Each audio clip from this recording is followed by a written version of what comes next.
আমার হাতে যেটা দেখতে পাচ্ছেন এটা একটা উই পোকার বাসা, পরিত্যক্ত বাসা। এখানে পোকা নেই, একটা কাঠ খেয়ে ওরা এরকম বাসা তৈরি করেছে।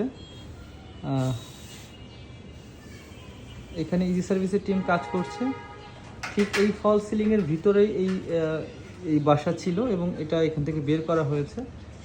একটা উই পোকা অ্যাটাক করার সঙ্গে সঙ্গে কিন্তু কাস্টমার বুঝতে পারে না এটার ভিতরটা এভাবে ফাঁকা করে ফেলেছে, অথচ বাইরে দেখলে মনে হয় একদম ঠিক আছে। পুরা সিলিংটাই কিন্তু একদম ডিস্ট্রয় হয়ে গিয়েছে। তার কিছুটা সিমটম যদি আমি এখানে দেখেন, একদম ডিস্ট্রয় হয়ে গিয়েছে। আরও একটু জিনিস দেখাই আপনাদেরকে। পোকা এখান থেকে প্রতিদিন বের হয় এবং এখানে অনেক পোকা পরে মরেও আছে। পুরো সিলিংটারই কিন্তু একই অবস্থা। আমি যদি এখানে চৌকাঠটা একটু দেখাই, চৌকাঠেরও একই অবস্থা। আমরা এখানে ট্রিটমেন্ট করছি।